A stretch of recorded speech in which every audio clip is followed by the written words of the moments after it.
Hello, everyone. Welcome to the Style That Binds Us podcast. We are very excited to have Zibby Owens on our show today. Zibby is an author, podcaster, publisher, CEO, and mother of 4, as well as the owner of Zibby Owens Media. She also has a bookstore. So there's so much to get into today. We cannot wait to hear all about your company, your career, and more. So thank you so much, Zibby, for being here. It is my pleasure. Thanks for asking. Will you walk us through your career? It's 15 seconds. I'll give the quick version. The quick version is I've loved books and writing my entire life. I was that kid with a book, nose in a book all the time. And I wanted to be the youngest novelist ever when I was 8 or something. So now I'm finally going to become a novelist when I'm 47, but that's fine. I got there. I had a career with twists and turns when I realized after an internship at Vanity Fair that there is no clear path to becoming a writer. That was my freshman year of college. And I tried a bunch of different things. I was a psychology major. I worked in an inpatient unit at a psychiatric hospital and thought a lot about becoming a psychologist, which I feel like I actually am part-time in so many ways. I worked in marketing because I really love branding so much. And I worked at a collection of startups after college in California, in LA, watching companies launch because I also love the entrepreneurial side of starting businesses and coming up with fun ideas, and helped launch a fragrance at Unilever for Vera Wang. And then I went to business school where I went through a lot of life-changing events, not the least of which was losing my college roommate and best friend on 9/11, which made me rethink what I wanted to do. And I also, by the way, met so many people at business school who really wanted to be marketers. Like I went to school thinking that's what I was going to school for, is marketing. And I liked marketing, but I met people who loved marketing the way I love writing and reading and doing everything in that. And so I started rethinking the whole thing. I took a year off after school. I wrote a book. It didn't sell. I ended up ghostwriting another book, which did sell. And then I basically took 11 years at home off with my kids. I have 4 kids. Yeah. Who are now 16 to 8, almost 9. And while I did that, I was never really sitting around. I was very busy. I was writing. I did freelance writing articles. I helped a few friends who were starting up companies. And then after I got divorced, when my kids were older, well, kind of older, I had some free time every other weekend when they were with their dad, which was really hard to get used to. Yeah. And I got back into writing. I got back into reading. I could do sort of whatever I wanted with that time. And I realized, again, how life is short, but it was time to rewrite my own story. And so I went back to writing. I wrote a whole nother book. I wrote proposals for lots of other books. I got an agent. And then I had a friend who suggested I start a podcast because I wasn't even on social media. And the podcast was Moms Don't Have Time to Read Books, where I decided to interview an author every episode. It started once a week. It moved to daily during the pandemic and has stayed daily. Wow. It led to all these other things that was not the plan, but as soon as I felt where it should go, I followed. So it led to in-person salons. It led to a book club, live interviews. I started moderating a lot of bookstore events, a platform where authors wrote essays that became Zibby Mag. It's now led to a bookstore and a publishing house, which takes up a huge portion of my time, called Zibby Books. The magazine, events, retreats. I opened a bookstore recently in California. And I've had a memoir come out and a children's book and 2 anthologies. And now I have a novel coming out, and it's just been exploding lately. So that's where it came from. So crazy.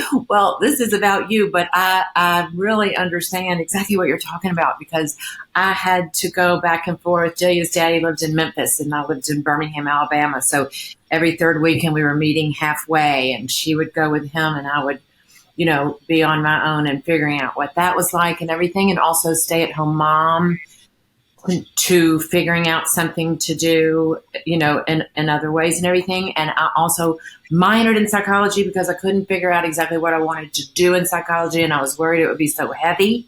But it's so funny how things come full circle. And now, I work with women in their closets, and we work together to empower other women and people to live their most fearless and stylish lives, and to promote people like you, and brands and books and all of these things. And it's interesting how everything that came before goes into what's happening now, right? Yes.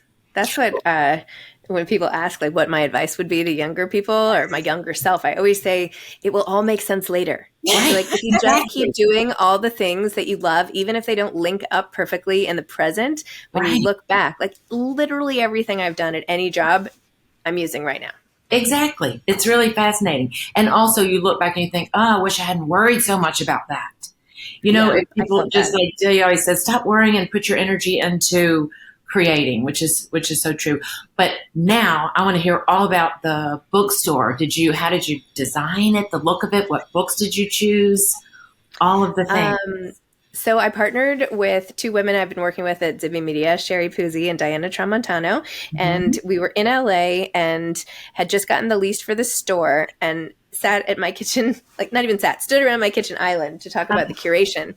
And one thing that was really important is that I wanted to counteract was the disappointment people feel when they're looking for a certain book and the store doesn't have it. Yeah. Right. You want to support indie bookstores. So you go there with your request and then they're like, I can order it for you. And you're like, this was a waste of time.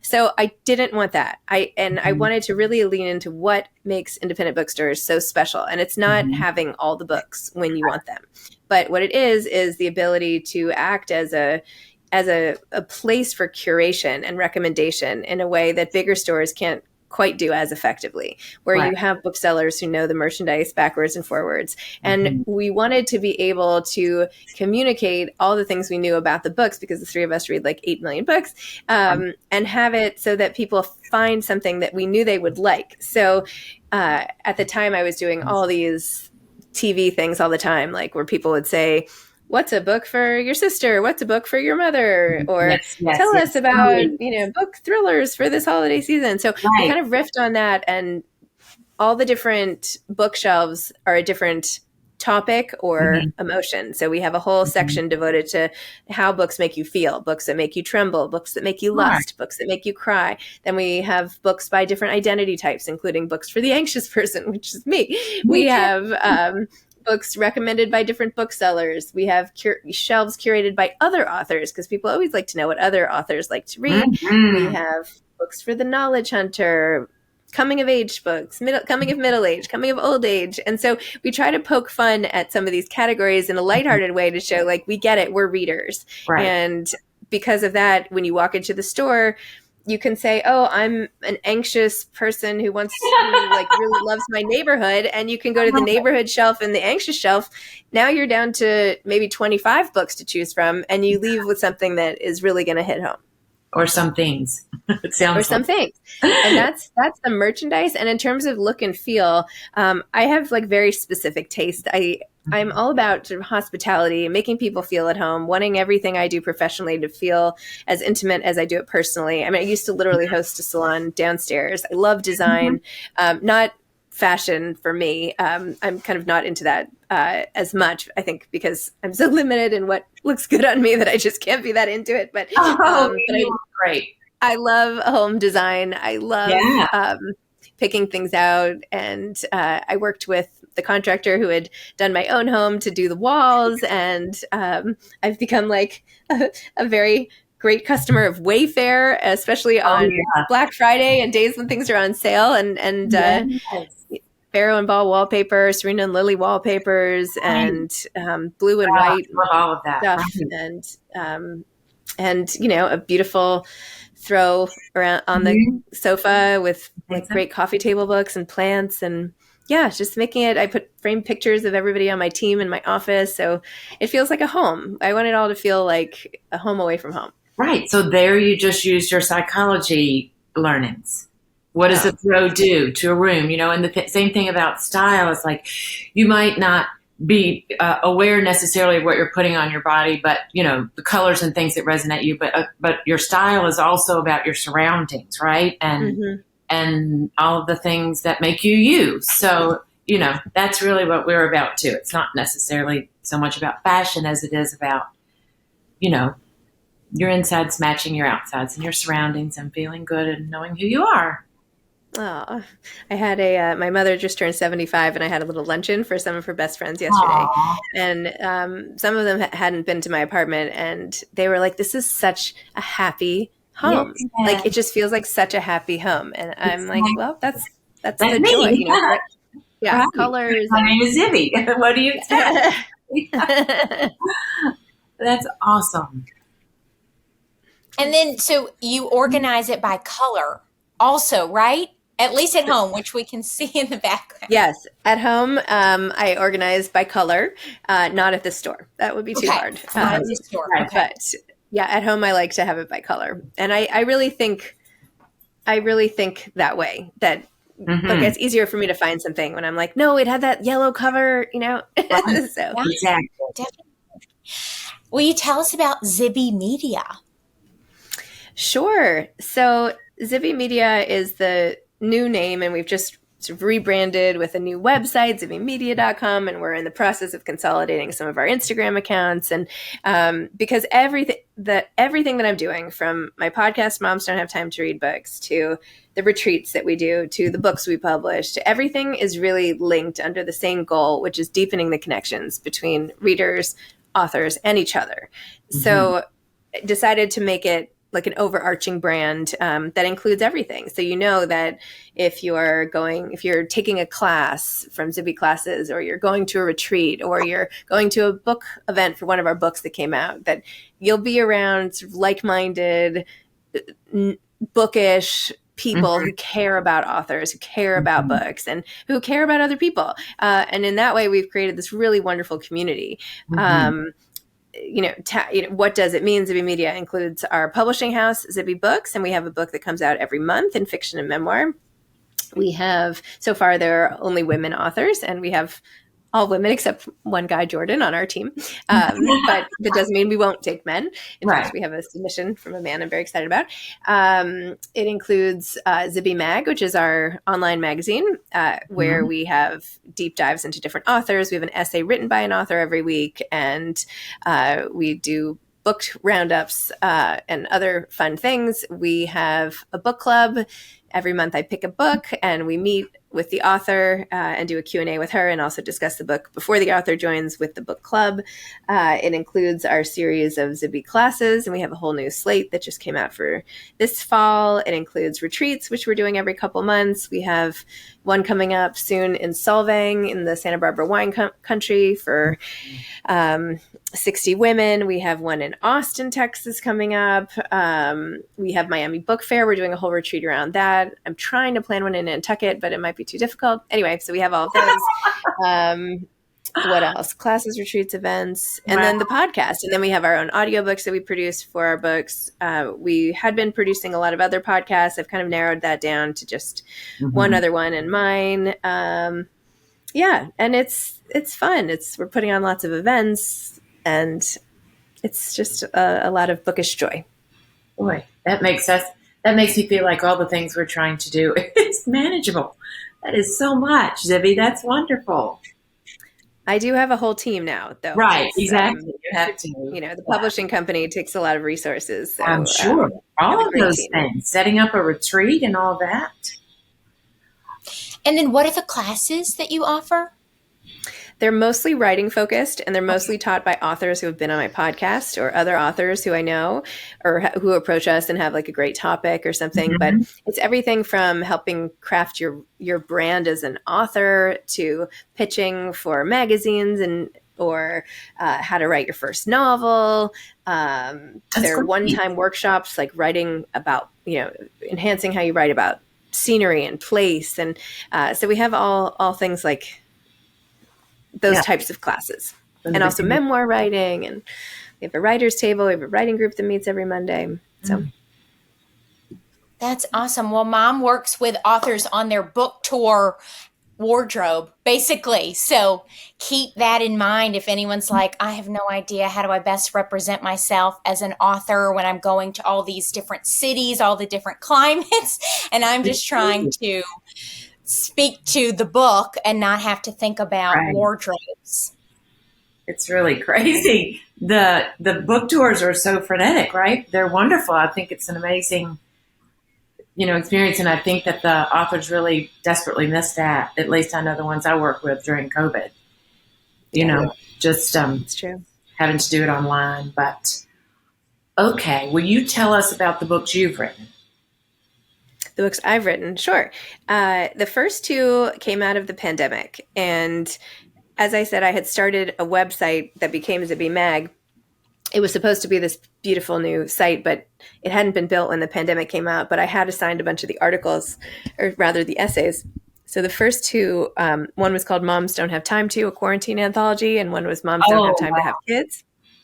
And so each of those, I had authors write about, not about what moms don't have time to do, but I picked like 5 topics for each book. And so moms don't have time to eat. So I had a whole section on authors writing about food, or authors writing about sleep or insomnia or nap time or whatever. So they were really fun and creative, and I wrote essays for each of them as well, but it was mostly like Lily King writing about her daughter and just all these authors I admire contributing. Right. So those I compiled and worked with an editor to do so in 2020, and they came out in 2021, one in February and one in November. I had a book deal for a children's book kind of fall in my lap through a friend. So I had a book called Princess Charming come out from Penguin Random House last February or March. And then last July, my memoir came out, Bookends, a memoir of love, loss, and literature. And that was my story as told through scenes and books that I was reading at the time, because I always remember what I was reading and where I was when I read it. So it was telling the things I really wanted to get across, including, this sort of circuitous career, but also a lot of the losses that I've gone through. I've had a lot of grief that came very early in my life. And so writing about that, and writing about, falling in love with my second husband, and, all of that. So it's,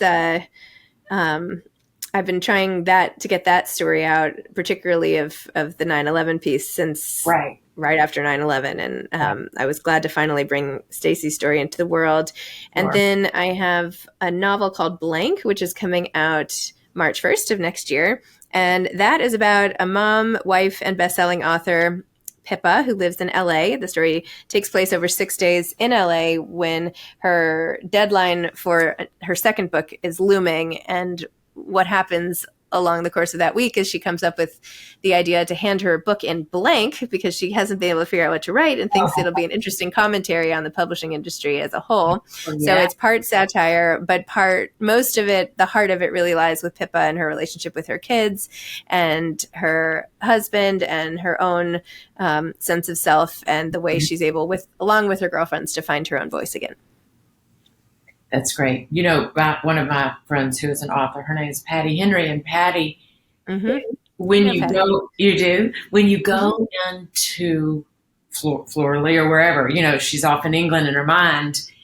As a writer, I feel like you get so lost in what you're doing, and you look up and it's like midnight, and it's like, where are the kids? Where is everybody? So it's hard to switch gears, right? And I know for you to switch, I would think, Mom, and then all of a sudden here you are. Now I'm going to write this book. Now I need to make sure the retreats are being set up. I know you have a team, but to have the time to be creative, sometimes we feel like that's a strain too, because we're so busy doing all the things we have to do. Do you have any thoughts on that?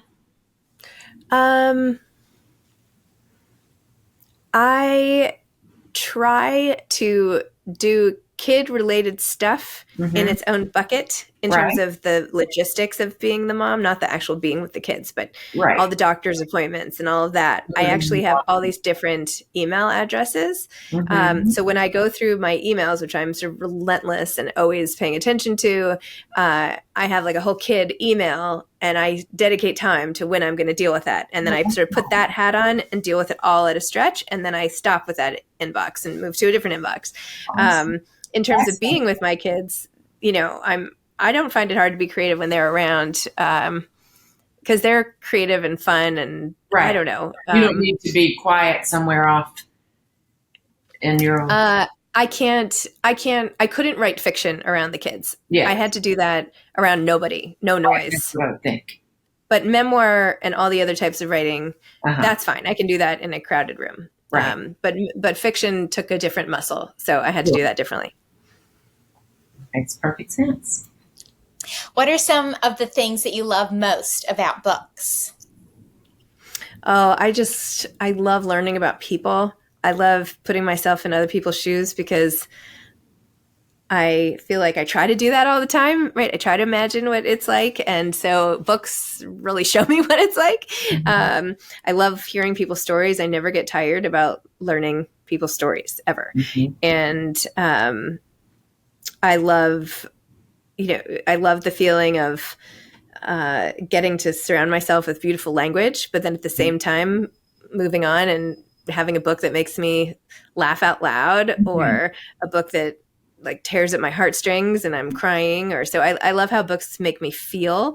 I love just how much I've learned even since I started the podcast about different people. Like I've been a big reader forever, but I've just learned so much about people I might not have ever learned about. I just did a podcast before this with a man.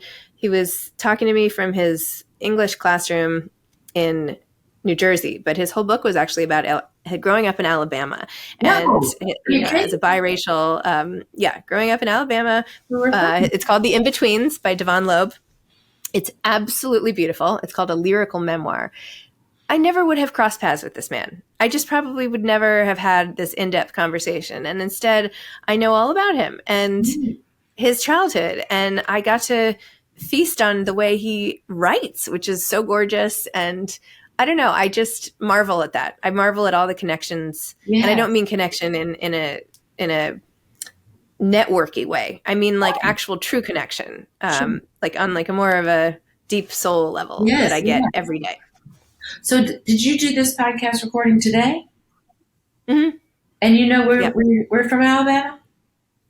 That's right. I know you were just mentioning Alabama, and I'm like, that's crazy. And then in New York. And isn't that crazy? You probably hadn't thought about Alabama in years, or maybe you have. But anyway, okay. I hadn't. It's remarkable. His name is Devon Loeb? Yeah, DAVONLOEB. E.B. Loeb. Okay. We will definitely read that. There are some wonderful things about Alabama and some challenging things that have gone on. So look forward to reading that. I'll just say it wasn't even my idea. A new girlfriend I had met through our kids, Sarah Linowski, who's a middle grade author, said, I'm really good at figuring out what people should do next in their careers. And I was like, okay, I barely know you, but fine, whatever. Totally happy to take your recommendation. And she thought about it for a few days, and I was running into school and she was running out of school, and she said, a podcast, you should start a podcast. And I was like, what? Why would I do that? So that's how it started. And I originally wanted to write a book called Moms Don't Have Time to Read Books, but the agent I was working with didn't think publishers would find that funny. Wow. I mean, it's true. Even now, like when you run a business or anything, it's like you feel guilty when you're reading something that has nothing to do with your work, but you desperately want to escape everything and, delve into a book. So it's hard to find time, but, to do those kind of things. Yeah. But always worthwhile. Oh, totally. We sort of talked about it a little bit, but how do you balance motherhood with your career? I try to bring my kids into what I do all the time. Mm-hmm. They've all done podcasts with me. I have another one next week that they're doing. Anytime my kids like a book, I offer to get in touch with the author, which I do. And I think they've grown up in this crazy world where authors are just people we can always access. Whereas for me, I had one author pen pal as a kid, and it was the greatest thing ever. So they're really into what I'm doing. I'm always asking them questions. I talk to them about, even whether or not should I let this person go, or what do you think? Or what do you think? My niece helps me design the bookstore. My nephew helped me design my office. Yeah. They're just into it. And my older kids, who are now 16, they remember very well that for a long time I wasn't doing really anything. And so they're very proud of me. The little kids have grown up with me being a working mom. So it's kind of different, but they all know that I'm building everything. My son, who is 8, is sort of my biggest reader, ironically, of everybody, and loves reading the books we publish. They play games with each other, like guess which book is coming out which month, like quiz us. Okay, March 2022. So they're just really into it. They come to book events. I'm always dragging them to bookstores, and they're just a part of it. And I'm really cognizant of sharing exactly what I'm doing, because it's one thing to say, like, I have work and go in and close the door and do something that people don't understand. It's another to say, like, this is the author I'm talking to right now. What's it about, Mom? It's about this, blah, blah, blah. So now I'm going to talk to him. So then I close the door. They know exactly what I'm doing. And then I come out and I tell them about the podcast. Or they say, like, why are you on your phone so much? And I'm like, I'm literally on the phone booking you an Ariel Silks private lesson. Like, give me a break. Do you know what I mean? Right. So I'm just, I guess transparency is the answer. I'll say on a weekend, you guys, oh my gosh, my inbox is up to 542. Like, I got to attack this. And then I'll call out and be like, I'm down to 320. And they'll be like, yay. So, I try to keep them involved. I have radically cut back on what I used to do with their schools. Like, I used to be more involved and go to PA meeting. I just don't do that. I go to the class events for each of their classes once. I go to curriculum night, but I no longer, go to the optional things. And my older kids are at boarding school now. And so that still takes a lot of coordination and constant shipping them stuff and whatever. But, I just do it. You just do it. I don't know. You just do it. That's exactly right. Don't compare yourself to other people and wonder how, they do it. But I think also what a gift you're giving your kids for being and having them be involved. And also, if they like a book, you reach out to the author. I don't know if you have the author on the podcast, if they do the podcast with you for the author or anything like that, but that's just phenomenal. That's really amazing. It's fun. It is, and it's so nice for you to have the kids and you're a part of that next generation, whereas so many people, maybe they aren't around siblings or younger people that much, but you really are getting to see them develop and how they think about the world. And so I feel like that's so interesting to be exposed to, and probably helps you a lot with your business and your thinking about the future. Yes, and I'm really eager to see how this whole thing plays out as they get older. They've already been like, okay, so when you die, who gets the store? Oh my God. So funny. They're all going to fight. I know. You have to have 4 stores. Bring one to New York for sure. Yes, working with Delia, as my daughter, has been really insightful too, when she will tell me things about, how her group is feeling politically, or how they're feeling, about so many different things that we just come from a different paradigm. So it really does enrich both of our lives when we can have these conversations, intergenerational conversations. Yes. And how do you figure out which books to publish? Publishing a book a month, my goodness. We get a lot of submissions. We have very narrow parameters about the topics. We don't do historical fiction. We do contemporary fiction and memoir only. And I count contemporary as anything after I was born, which was 1976. We, so far, I said only women, but we'll see.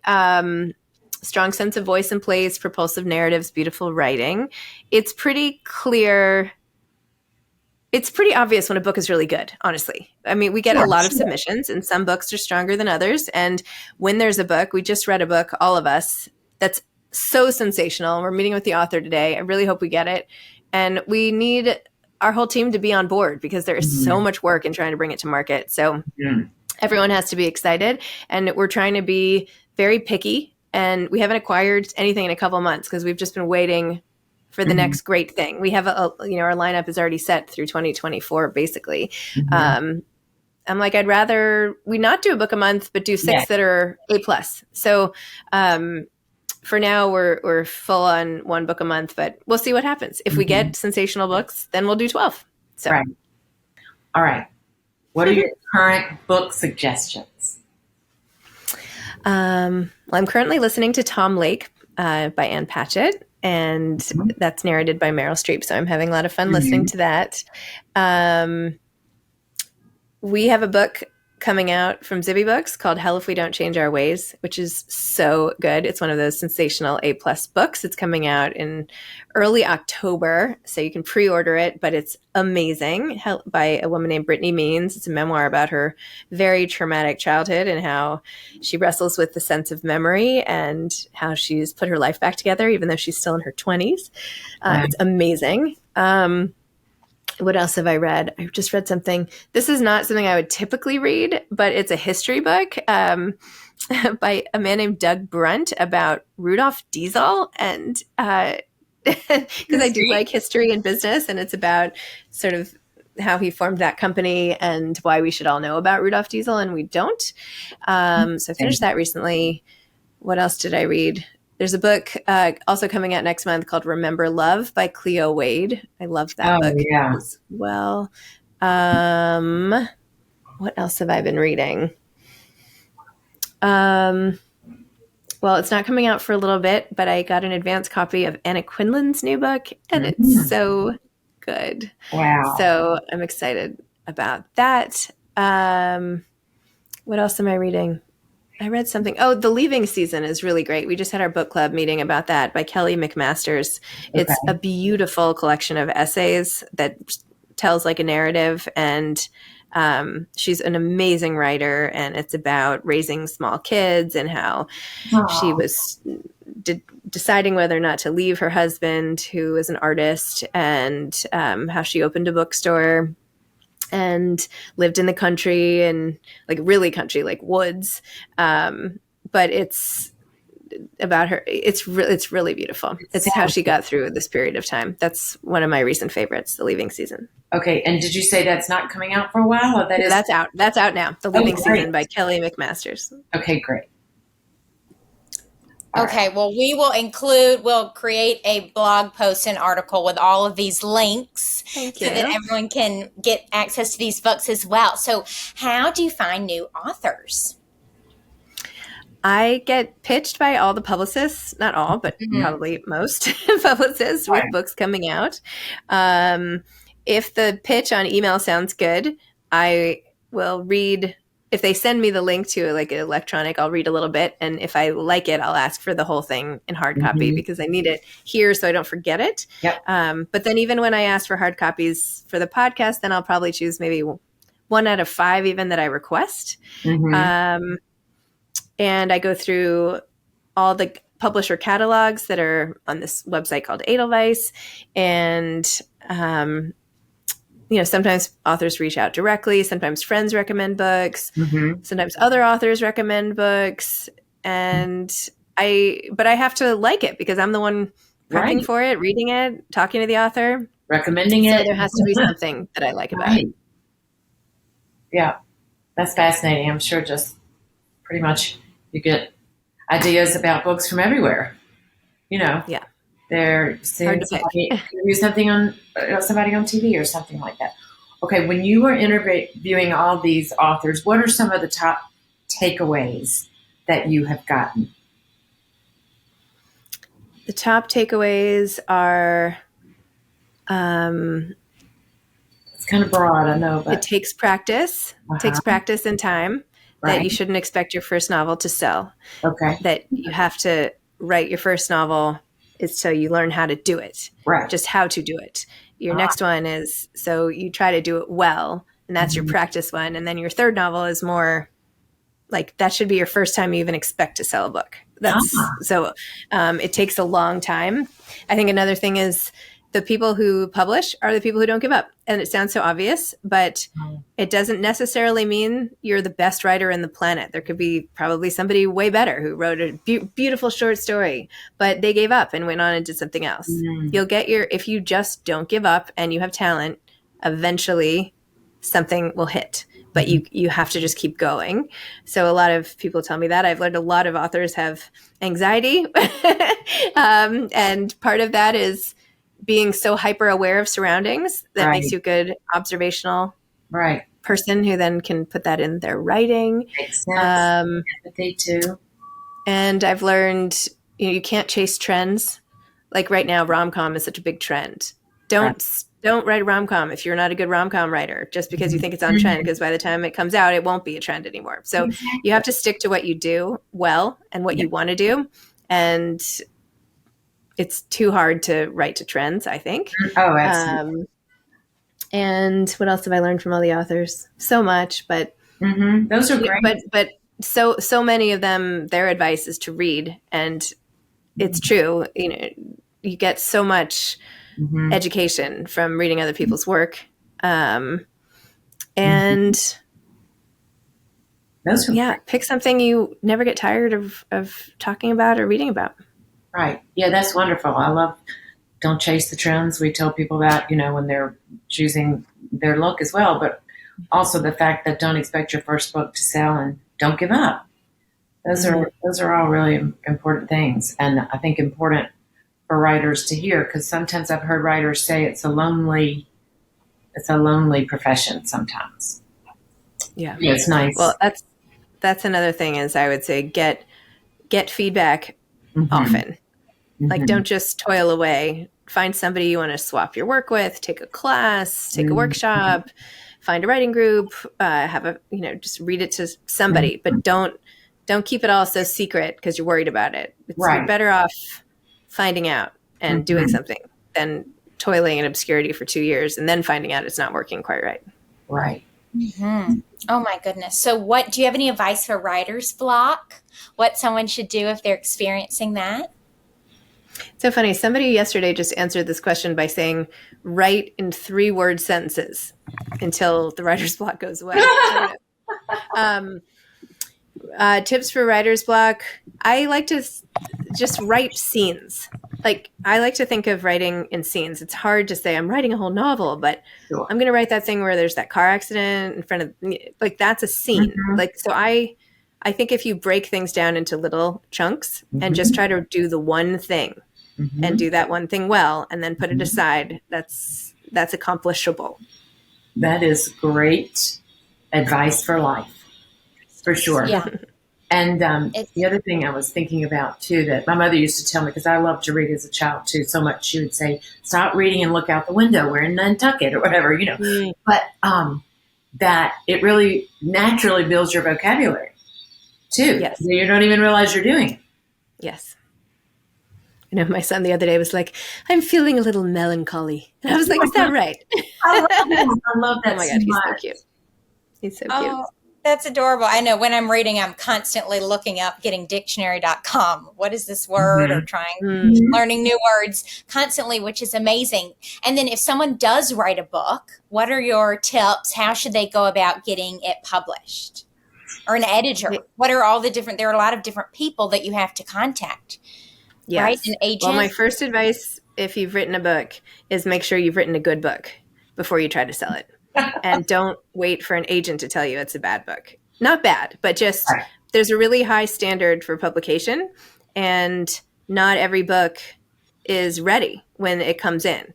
So you're much better off sending in a book to a publisher, which is like ready to be printed. Right. And if you don't feel like you can take it further, that doesn't necessarily mean it's time to send it to a publisher. That might be time to get an independent editor. It might be time to workshop it with a group.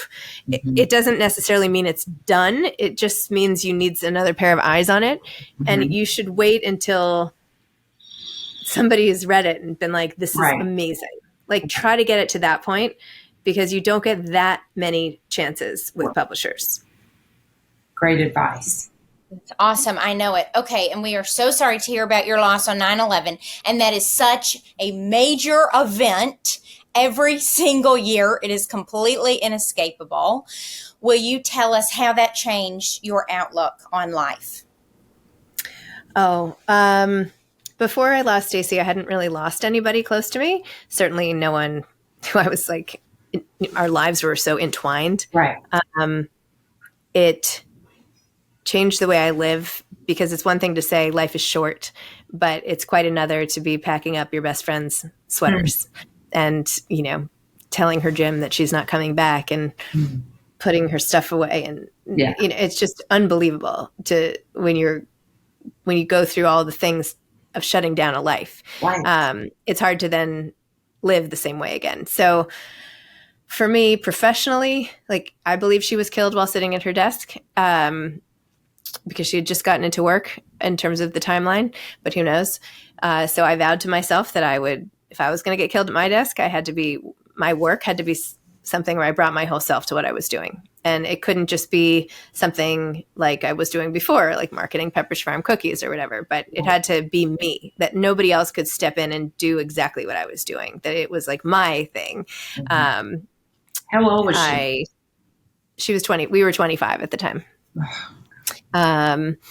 And it's like, it just in a way has made me have less fear, because if I don't do it, I'll forever miss the opportunity. And whether that's, trying a new thing or launching a new business, I mean, as long as it's not, you know, gonna be a big, you know, on a smaller scale, I'm constantly, it's very top of mind for me on a daily routine basis, that everything can end at any time, Right. Which sounds dark, but it's also very motivating. Sure. Like, I work against time every day. People are like, do you sleep? I mean, yes, I do sleep, but I feel like I am chasing an ever diminishing hourglass every single day, and I'm racing. So I do things quickly. I read quickly. I stop to smell the roses, so to speak, but I am fully aware. You know, I'm 47 years old. Like, okay, what am I going to get done in the next 5 years? Like, where am I going to be in 10 years? Am I going to want to be working at this pace? Like, what, you know, or am I going to want to be working even harder? Like, where am I going with this? You know, it's also made me much more sensitive, and I think helpful when other people have losses. Right. You know, I've learned with loss, sometimes the most unexpected people are the ones who show up for you and are the most helpful. So I try to be that person to as many people as I can. It's just given me I've always been extremely sensitive, but it's made me even more sensitive. And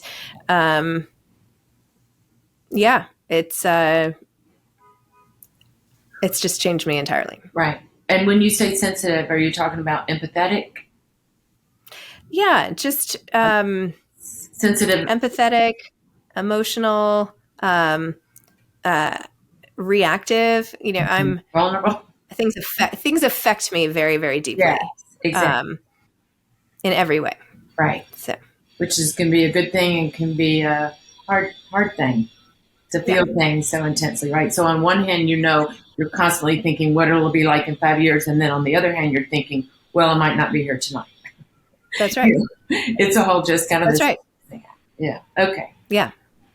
Mm-hmm. So please, sorry, Dee, what were you going to say? Well, I would be remiss if we didn't ask about takeaways from business school. What were your biggest takeaways from that time of your life?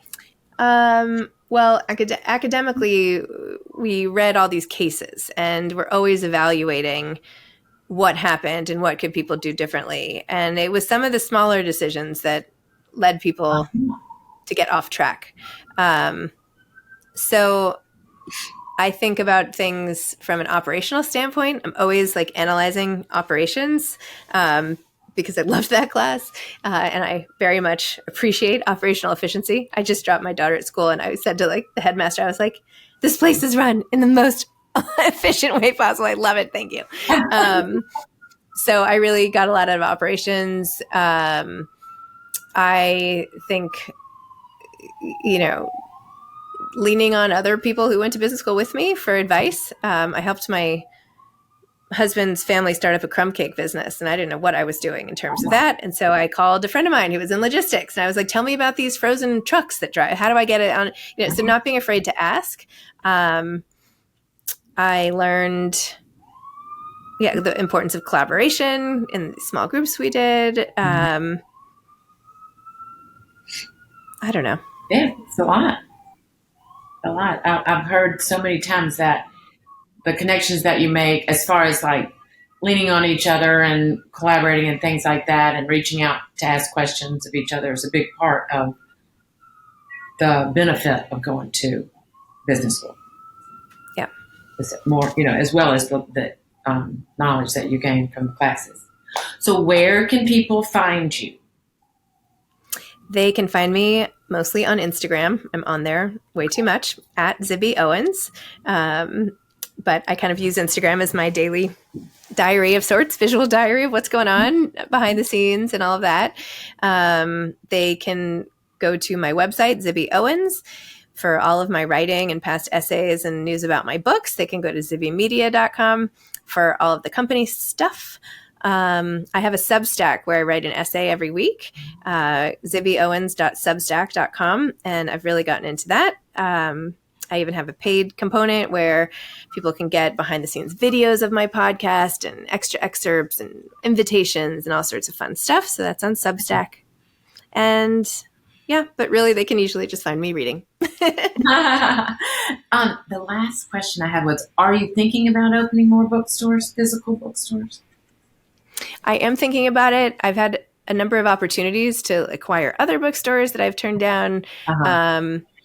I would really like next to get a bookmobile. I want to do that. And I think eventually I'd like to open perhaps one more, but not this year. I'm waiting. Sure. I think I need to wait a little bit. But I do want to have something in New York, but I don't think a store. I'm thinking maybe more like a club. I don't know. Something different. Well, good. Well, keep us posted about that. I love my neighborhood bookstore, or a little bit above me is the corner bookstore. Do you know? Oh, yeah. It's so much fun to go to, meet the authors and hear them speak and things like that. So I think there's nothing like local stores, bookstores. Yes, agree. Oh, okay, Zibby. Okay. Well, is there anything, how can we support you? What's next for you? What should we be on the lookout for? Buy the books we publish, spread the word about the books we publish would be helpful. Buy my next novel, Blank. I'm excited about. Just spread the word about what we're doing. We're just trying to let people know that we're here and all the great things we're doing. So perfect. Really, really great things. Yes. Thank you. Well, thank you, Zibby. Thank you, Thank you for having me. Have a good day. Bye. All right. Bye. Bye.